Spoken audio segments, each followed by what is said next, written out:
Assalamualaikum warahmatullahi wabarakatuh. Kami dari kelompok 4 mata kuliah evaluasi pembelajaran akan mempresentasikan makalah kami dengan judul penyusunan kisi-kisi soal dengan anggota kelompok 1. Raden Ayu Nur Kalimasada, 2. Tantri Laro Iba Indah, 3. Luki Prasetyo, 4. Ilma Maretiana Mawadah, dan yang kelima Arif Riswanto. Untuk materi pertama mengenai pengertian akan disampaikan oleh Raden Ayu Nur Kalimasada. Assalamualaikum warahmatullahi wabarakatuh. Saya Raden Ayu Nur Kalimasada akan menjelaskan mengenai pengertian kisi-kisi soal. Pengertian kisi-kisi adalah suatu format atau matrik yang memuat kriteria tentang soal-soal yang diperlukan atau yang hendak disusun. Kisi-kisi juga dapat diartikan test blueprint atau table of specification, merupakan deskripsi kompetensi dan materi yang akan diujikan. Wujudnya adalah sebuah tabel yang memuat tentang peperincian materi dan tingkah laku beserta imbangan atau proporsi yang dikehendaki oleh penilai. Tapi tiap kotak diisi dengan bilangan yang menunjukkan jumlah soal. Tujuan penyusunan kisi-kisi adalah untuk menentukan ruang lingkup dan sebagai petunjuk dalam memilih soal. Penulisan kisi-kisi soal adalah kerangka dasar yang dipergunakan untuk menyusun soal dalam evaluasi proses pendidikan dan pembelajaran. Dengan kisi-kisi soal ini, maka seseorang guru dengan mudah dapat menyusun soal-soal evaluasi. Kisi-kisi soal ini yang memberikan batasan guru dalam menyusun soal evaluasi. Dengan kisi-kisi penulisan soal, maka tidak akan terjadi penyimpanan tujuan dan sasaran dari penulisan soal untuk evaluasi penulisan soal. Guru hanya mengikuti arah dan isi yang diharapkan dan kisi-kisi penulisan soal yang dimaksudkan. Selanjutnya, fungsi dan kegunaan kisi-kisi soal akan disampaikan oleh Ilma Maretiana Mawadah. Fungsi dan kegunaan kisi-kisi soal.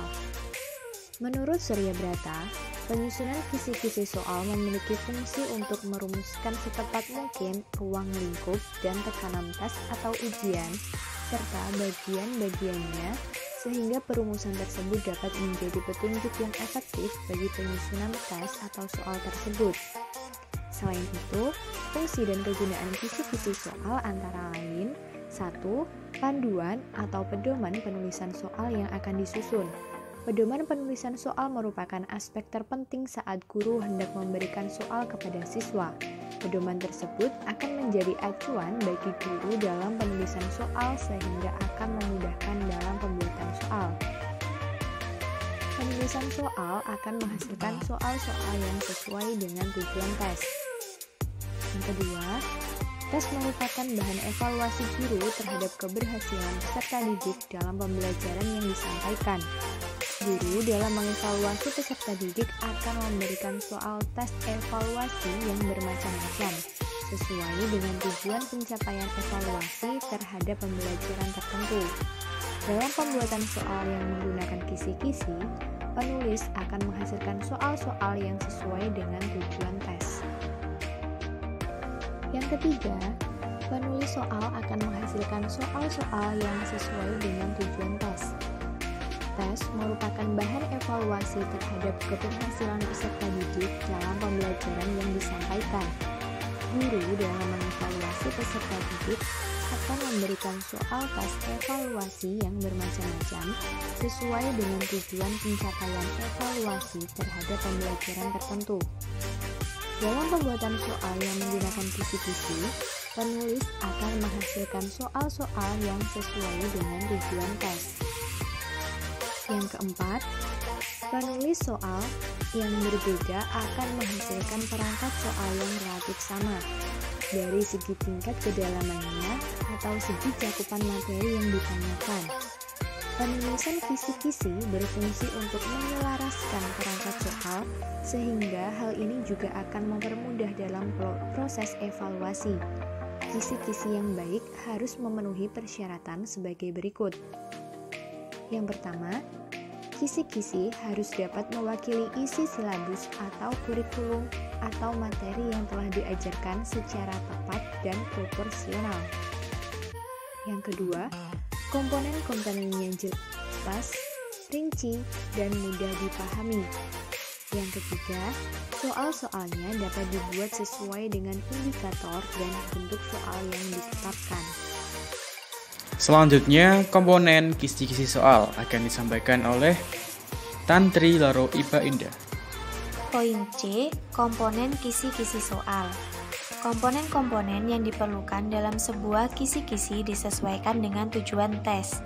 Komponen kisi-kisi terdiri atas komponen identitas dan komponen matriks. Komponen identitas meliputi 1. Jenis atau jenjang sekolah, 2. Program studi atau jurusan, 3. Mata pelajaran, 4. Tahun ajaran, 5. Kurikulum yang diacu, 6. Alokasi waktu, dan 7. Jumlah soal dan bentuk soal. Sedangkan komponen matriks meliputi 1. Kompetensi dasar yang diambil dari kurikulum, 2. Kelas dan semester, 3. Materi, 4. Indikator, 5. Level kognitif, dan 6. Level soal. D. Langkah-langkah penyusunan kisi-kisi. Untuk membuat kisi-kisi yang representatif, langkah-langkah yang perlu diikuti adalah sebagai berikut. 1. Tentukan format kisi-kisi dan materi perkuliahan atau sumber belajar yang akan dijadikan sumber materi ujian.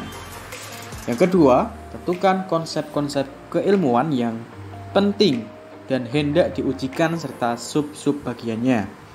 Tuliskan konsep-konsep tersebut pada lembaran kisi-kisi dalam kolom pokok bahasan atau sub pokok bahasan. 3. Tentukan persentase jumlah soal berdasarkan tingkat kepentingan konsep-konsep yang terkandung dalam soal-soal tersebut.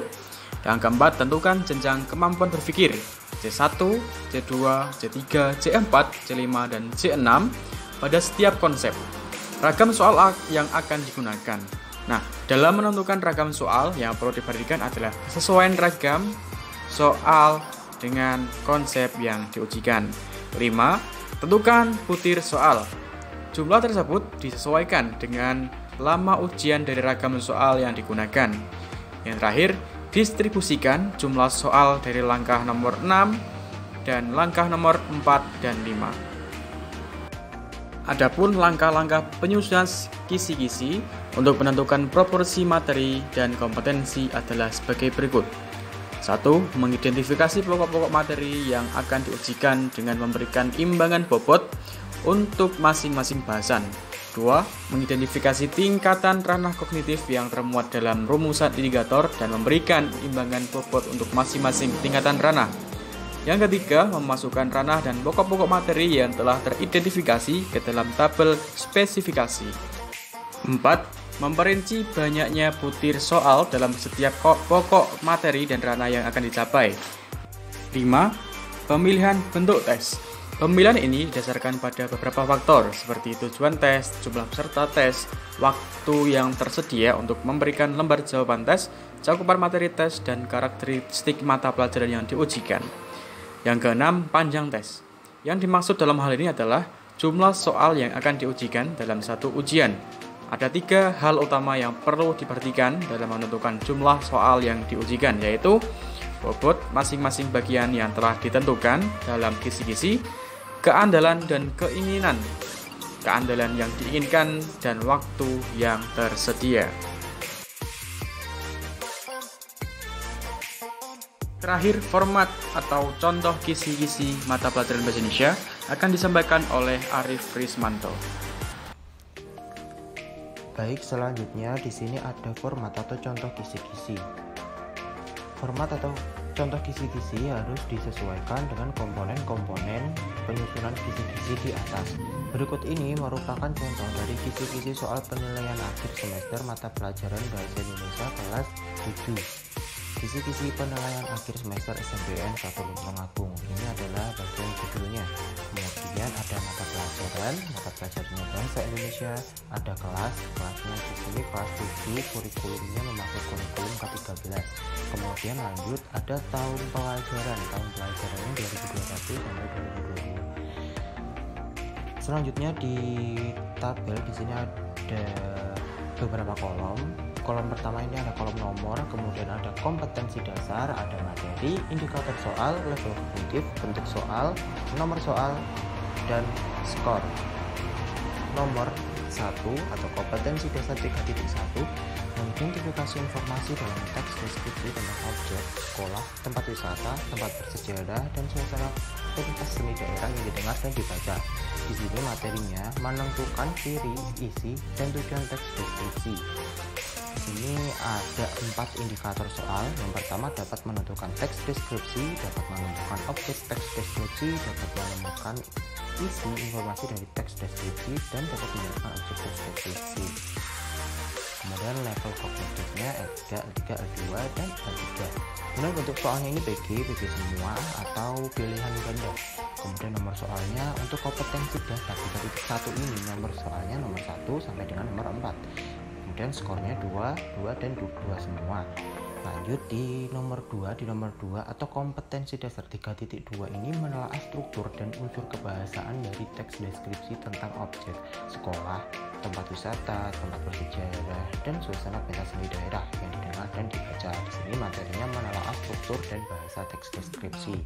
Kemudian untuk indikator soalnya yang pertama dapat menentukan struktur teks deskripsi, dapat mengembangkan bagian struktur teks deskripsi, dapat menentukan struktur teks deskripsi, dapat melengkapi teks deskripsi sesuai struktur dan kaidah bahasa, dapat menggabungkan kata dalam teks deskripsi, dan dapat mengurutkan kalimat atau paragraf yang menjelaskan isi teks deskripsi.